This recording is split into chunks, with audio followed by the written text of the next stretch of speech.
वेखो तो सुना भैन अस्सलाम वालेकुम। साडे चैनल का नाम है सालेपुर गोट फार्म। उम्मीद करता सारे भाई ठीक होंगे। तो दोस्तों अज आप गल करनी है कि गोट फार्मिंग के कितना क प्रॉफिट आ या कितना क नुकसान आ, आसान आ या मुश्किल आ, ये सानू किहड़ियां जिहड़ियां मुश्किलात पेश आंदियां वा सानू जिन्हां दा सामना करना पैंदा ते ओहदे बारे च गल करांगे। ते जिहड़ा साडा प्रॉफिट इहदे विच ओह सानू किन्नी क देर बाद जिहड़ा वा मिलना शुरू हुंदा वा ते किन्ना क जिहड़ा साडा टाइम लगदा वा, क्योंकि अक्सर दोस्त इदां करदे आ कि यूट्यूब तो वीडियो वगैरह वेख लैंदे आ ते वीडियोस देख के ते दवा दव कहंदे बस असीं काम शुरू कर लीए। उन्हां सिर्फ यह कारोबार ते पैसा दिखदा इहदे विच, होर इस तो इलावा इन्हां नूं होर कोई चीज़ नहीं दिखदी भी इहदे विच नुकसान की आ, इहदे विच मुश्किलात किहड़ियां आंदियां सानूं। क्योंकि सारी गल हर कारोबार दे विच तंगियां हैगियां वा, हर कारोबार दे विच सानूं मुश्किलात आंदियां ते जिन्हां दा सामना करना पैंदा ते फिर जाके असीं किसी ना किसी पासे लगदे आं। ते गल करदे आं जी फार्म दे टाइम दी भी, सानूं किन्ना टाइम लगेगा जिहड़ा वा प्रॉफिट जिहड़ा सानूं अर्न करन वास्ते। साडा जिहड़ा प्रॉफिट आ जिहड़ा सानूं किन्नी देर बाद आना शुरू होएगा। वीरो अगर तुसीं ये फार्मिंग शुरू करदे आ ना ते सब तो पहलां तुसीं 3 साल का जिहड़ा टारगेट है ना तुसीं वो सोच के फार्मिंग दे विच आना वा। तुहाडे कोल 3 साल के जिहड़े पैसे होने चाहिए फार्मिंग करने वास्ते। अगर गल करा मैं अपनी, मेरे को तो 1 साल दे भी नहीं सी हैगे, ठीक है ना। भी अगर कहां ना कि मैं जिहड़ी आ फार्मिंग की तो मेरे को पैसे, मैं हुण तुहानूं 3 साल कह रहा वां ते मेरे को 1 साल दे भी नहीं सी हैगे। हुण तुसीं ये सोचोगे कि आप 1 साल दे भी नहीं रखे ने, सानूं 3 साल का मशवरा देई जांदा। वीरो साडा काम आ तुहाडे तक जिहड़ी हकीकत पहुँचाना, समझदे गल नूं। अगर असीं तुहाडे तक हकीकत ना पहुँचाई तो साडा फायदा कोई नहीं वीडियो बनाउण दा, तुहाडे तक गल्लां पहुँचाउण दा।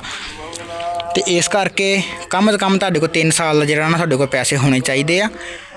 घट्टो घट्ट भी अगर तुसीं कहो ना तुहाडे कोल 2 साल का बजट होना चाहिए फार्मिंग करने वास्ते। जो भी चारा वगैरह या उन्हां दी खुराक मैडिसन जो भी आ, भी हर चीज़ दे विच आ जांदी है। तुहाडे कोल इन्ने पैसे होने चाहिए तुहाडी फार्मिंग के हिसाब नाल, जिन्ने तुसीं अपने जानवर रखने उस हिसाब नाल।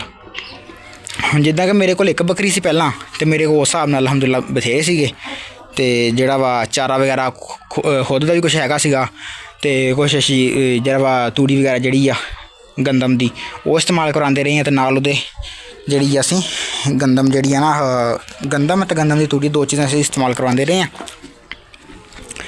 ते गल करदे आं वीरो, हुण अगर तुसीं इस फार्म च आना, इस जिहड़ा वा फील्ड विच आना वा ना, फार्मिंग करनी है गोट फार्मिंग, ते घट्टो घट्ट तुहानूं 3 साल जिहड़ा ना इंतज़ार करना पे, घट्टो घट्ट 3 साल।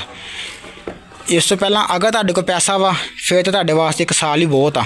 तुसीं साल बाद ही अपना जिहड़ा वा ना प्रॉफिट बनाउण लग जाओगे। अगर तुहानूं इहदी समझ बूझ हैगी आ कम्म दी, फिर तुसीं साल बाद ही इहदे विच जिहड़ा वा अपना प्रॉफिट जिहड़ा जनरेट करन लग जाओगे। ते अगर तुहाडे कोल पैसा नहीं हैगा तो फिर तुहानूं जिहड़ा वा टाइम लगेगा तुहाडा, ठीक है ना। भी 2 चीज़ां इन्वैस्ट हो सकदियां इहदे विच, जां तुसीं अपना पैसा इन्वैस्ट कर लो ते जां तुसीं अपना टाइम इन्वैस्ट कर लो। जिद्दां कि हुण साडे कोल पैसा नहीं सी हैगा, असीं टाइम जिहड़ा इन्वैस्ट कर रहे हैं। सामने माशाअल्लाह 1 बकरी खड़ी है, 1 तो शुरू कीता सीगा ते माशाअल्लाह हुण तुसीं खुद गिनती कर लो 1 2 3 4 5 6 7 8 ते 9 माशाअल्लाह 9 हो गईयां इदां ही। तुहाडे सामने माशाअल्लाह 9 खड़ियां। कितना टाइम लगा मैनूं 1 तो 9 तक आने तक? 1 साल। सिर्फ 1 साल दे विच देख लो 9 हो गई। इस करके अगर तुहाडे कोल पैसा वा तुसीं जानवर ज़्यादा खरीद सकदे आ ते जानवर तुसीं जिहड़े गब्बन जानवर आ तुसीं ओह खरीद सकदे आ, जेह्ड़ा कि तुहाडे फार्म ते आनगे तुहानूं 2-4 महीनों दे विच तुहानूं जिहड़े आ बच्चे डिलीवर करनगे। तुसीं उहनूं 6-7 महीने दा करके ते अग्गे जिहड़ा वा तुसीं इन्हां नूं सेल कर सकोगे। तुहाडा जिहड़ा प्रॉफिट आ तुहानूं साल दे विच जिहड़ा मिलना शुरू हो जाएगा। ते अगर तुहाडे कोल पैसा नहीं हैगा तो फिर तुहानूं घट्टो घट्ट जिहड़ा वा कोई 2 तो 3 साल जिहड़े लगणगे जिहड़े अपना प्रॉफिट जिहड़ा बनाउण दे विच। ते इहदे विच मुश्किलात जिहड़ियां वा ओह भी काफ़ी आंदियां वा, जिन्हां दा सानूं हल करना पैंदा। चलो परे वीडियो बना नहीं दे रहे, मेरे मगरी आई जान दे सोटी इस करके फड़ी है, नहीं तो असीं इन्हां नूं मारी दा नहीं हैगा। क्योंकि उन्होंने पता वा कुट सानूं पैनी नहीं गी ते तंग करी जांदे आ। हल्ले हुण फिर पिछे आ गया, सोटी हालांकि हाथ च मेरे। चलो हुण वीर मुश्किलात इहदे विच की आ, अगर तुसीं जानवर लै आउंदे हो ना तो सब तो पहलां तुहाडे उहदे कोल तुहाडी जानवरां दी रहायश ते जानवरां दी खुराक, ये 2 चीज़ां लाजमी होनी चाहिए। अगर तुहाडे कोल नहीं हैगियां तो फिर ਜਾਂ ਤੁਹਾਡੇ ਜਾਨਵਰ ਕਮਜ਼ੋਰ ਹੋ ਜਾਣਗੇ ਜਾਂ ਉਹ ਐਕਸਪਾਇਰ ਹੋ ਜਾਣਗੇ ਤੇ ਜਿਹਦਾ ਕਰਕੇ ਤੁਹਾਨੂੰ ਜਿਹੜਾ ਨੁਕਸਾਨ ਹੋਏਗਾ।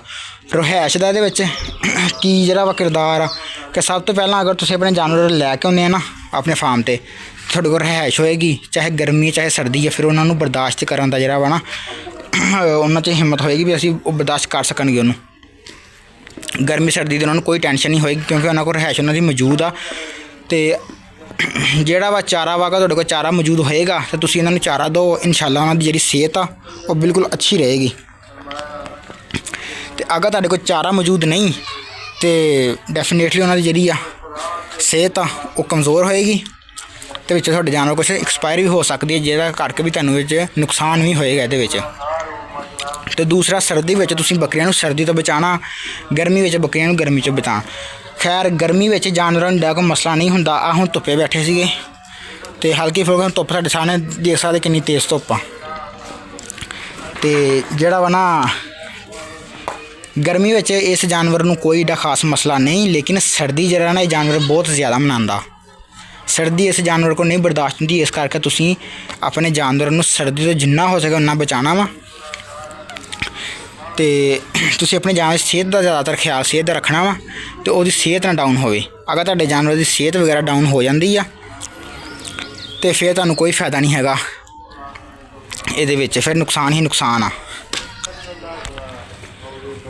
ਅੱਛਾ ਜੀ, ਸਿਹਤ ਦਾ ਤੁਸੀਂ ਖਾਸ ਖਿਆਲ ਰੱਖਣਾ ਇਹਦੇ ਵਿੱਚ ਆਪਣੇ ਜਾਨਵਰਾਂ ਦੀ ਦਾ। ਉਸ ਤੋਂ ਬਾਅਦ ਖੁਰਾਕ ਜਿਹੜੀ ਆ, ਖੁਰਾਕ ਤੁਸੀਂ ਕੋਸ਼ਿਸ਼ ਕਰਨੀ ਅੱਛੀ ਤੋਂ ਅੱਛੀ ਜਿਹੜੀ ਹੈ ਨਾ ਆਪਣੇ ਜਾਨਵਰਾਂ ਨੂੰ ਤੁਸੀਂ ਦੇਵੋ। ਅਤੇ ਵੀਰੋ ਅਗਰ ਕੋਈ ਵੀ ਕੰਮ ਅਗਰ ਤੁਸੀਂ ਕਰਨਾ ਨਾ ਉਹਦੇ ਵਿੱਚ ਤੁਹਾਨੂੰ ਜਿਹੜਾ ਟਾਈਮ ਜਿਹੜਾ ਵਾ ਉਹ ਤੁਹਾਨੂੰ ਦੇਣਾ ਪੈਣਾ, ਅਤੇ ਇਸ ਕਰਕੇ ਤੁਸੀਂ ਇਸ ਜਾਨਵਰਾਂ ਨੂੰ ਟਾਈਮ ਦੇਵੋ ਆਪਣਿਆਂ ਨੂੰ ਜਿੰਨਾ ਹੋ ਸਕਦਾ। ਅਗਰ ਤੁਸੀਂ ਟਾਈਮ ਨਹੀਂ ਦਿਓਗੇ ਤੁਹਾਡਾ ਜਾਨਵਰ ਕੋਈ ਵੀ ਢਿੱਲਾ ਵਾ, ਤੁਹਾਨੂੰ ਪਤਾ ਹੀ ਨਹੀਂ ਲੱਗੇਗਾ। ਤੁਸੀਂ ਸਵੇਰ ਨੂੰ ਆਓਗੇ ਪੱਠੇ ਪਾਓਗੇ ਚੱਲ ਜਾਓਗੇ, ਸ਼ਾਮ ਨੂੰ ਆਓਗੇ ਪੱਠੇ ਪਾ ਕੇ ਚੱਲ ਜਾਓਗੇ, ਇੱਦਾਂ ਨਹੀਂ ਹੋਣਾ। ਤੁਹਾਨੂੰ ਜਿਹੜਾ ਵਾ ਇਹਨਾਂ ਨੂੰ ਟਾਈਮ ਦੇਣਾ ਪੈਣਾ, ਘੱਟੋ ਘੱਟ ਵੀ 2-3 ਘੰਟੇ ਸੁਬਾਹ ਅਤੇ 2-3 ਘੰਟੇ ਸ਼ਾਮ, ਅਤੇ ਦੁਪਹਿਰ ਨੂੰ ਆ ਕੇ ਤੁਸੀਂ ਆਪਣਾ ਜਿਹੜਾ ਵਾ ਕੋਈ ਪਾਣੀ ਵਗੈਰਾ ਕੋਈ ਜਾਨਵਰ ਦੇਖੋ ਅਗਰ ਕੋਈ ਖੁਰਾਕ ਨਹੀਂ ਵਿੱਚ ਹੈਗੀ ਤੁਸੀਂ ਆਪਣੇ ਜਾਨਵਰ ਨੂੰ ਖੁਰਾਕ ਦਿਓ। ਅਗਰ ਕੁਛ ਵੀ ਜਿਹੜਾ ਵਾ ਜਾਨਵਰ ਕੋਈ ਢਿੱਲਾ ਮੱਠਾ ਵਾ ਉਹਨਾਂ ਨੂੰ ਤੁਸੀਂ ਚੈੱਕ ਕਰੋ। ਅਤੇ ਇਸ ਕਰਕੇ ਡੇਲੀ ਤੁਸੀਂ 4 ਤੋਂ 5 ਘੰਟੇ ਆਪਣੇ ਜਾਨਵਰਾਂ ਨੂੰ ਲਾਜ਼ਮੀ ਦੇਵੋ। ਅਤੇ ਦੂਸਰਾ ਪ੍ਰੋਫਿਟ ਦੀ ਮੈਂ ਤੁਹਾਨੂੰ ਗੱਲ ਕਰਤੀ ਹੈ ਕਿ ਪ੍ਰੋਫਿਟ ਦੇ ਵਿੱਚ ਤੁਹਾਨੂੰ ਘੱਟੋ ਘੱਟ ਜਿਹੜਾ ਵਾ ਉਹ 2 ਤੋਂ 3 ਸਾਲ ਬਾਅਦ ਜਿਹੜਾ ਤੁਹਾਨੂੰ ਮਿਲਣਾ ਸਟਾਰਟ ਹੋਣਾ ਵਾ ਇਸ ਫੀਲਡ ਦੇ ਵਿੱਚ। ਇਸ ਕਰਕੇ ਅਗਰ ਕੋਈ ਵੀ ਭਰਾ ਆਉਂਦਾ ਨਾ ਇਸ ਫਾਰਮਿੰਗ ਦੇ ਵਿੱਚ ਵੀ ਮੈਂ ਫਾਰਮਿੰਗ ਕਰਾਂਗਾ ਤਾਂ ਮੈਂ ਬੜੀ ਜਲਦੀ ਪੈਸੇ ਕਮਾ ਲਾਂਗਾ, ਅਤੇ ਇਹਦੇ ਵਿੱਚ ਇਹ ਚੀਜ਼ ਬਿਲਕੁਲ ਵੀ ਨਹੀਂ ਹੈਗੀ ਵੀ ਅਗਰ ਤੁਸੀਂ ਆਓਗੇ ਫਾਰਮਿੰਗ ਕਰੋਗੇ ਤਾਂ ਬਸ ਦਿਨਾਂ ਦੇ ਵਿੱਚ ਹੀ ਅਮੀਰ ਹੋ ਜਾਓਗੇ। ਇੱਦਾਂ ਦਾ ਇਹਦੇ ਵਿੱਚ ਕੋਈ ਜਿਹੜਾ ਸਿਸਟਮ ਨਹੀਂ ਹੈਗਾ। ਇਸ ਕਰਕੇ ਜ਼ੇਨ ਬਣਾ ਕੇ ਤੁਸੀਂ ਆਪਣਾ ਆਉਣਾ ਵਾ ਚੰਗੀ ਤਰ੍ਹਾਂ ਵੀ 3 ਸਾਲ ਦਾ ਤੁਸੀਂ ਜ਼ੇਨ ਬਣਾ ਕੇ ਫਿਰ ਇਹਦੇ 'ਚ ਆਉਣਾ ਵਾ ਵੀ 3 ਸਾਲ ਬਾਅਦ ਮੈਂ ਕੁਛ ਕਮਾਵਾਂਗਾ ਅਤੇ ਮੈਨੂੰ ਫ਼ਾਇਦਾ ਵਾ, ਅਦਰਵਾਈਜ਼ ਮੈਨੂੰ ਇਹਦੇ ਵਿੱਚ ਕੋਈ ਫ਼ਾਇਦਾ ਨਹੀਂ ਹੈਗਾ। ਇਸ ਕਰਕੇ ਤੁਸੀਂ ਆਪਣਾ ਜਿਹੜਾ ਵਾ ਜ਼ੇਨ ਬਣਾ ਕੇ ਫਿਰ ਆਉਣਾ ਇਸ ਫਾਰਮਿੰਗ ਦੇ ਵਿੱਚ। ਨਹੀਂ ਤਾਂ ਅਕਸਰ ਬੰਦੇ ਹੁੰਦੇ ਆ ਉਹ ਕਹਿ ਦਿੰਦੇ ਆ ਭਾਈ ਅਸੀਂ ਬਾਹਰ ਹਾਂ ਅਤੇ ਅਸੀਂ ਇੱਦਾਂ ਦਿਹਾੜੇ 'ਤੇ ਕਿਸੇ ਨੂੰ ਬੱਕਰੀਆਂ ਲੈ ਕੇ ਦੇ ਦਿੰਦੇ ਹਾਂ।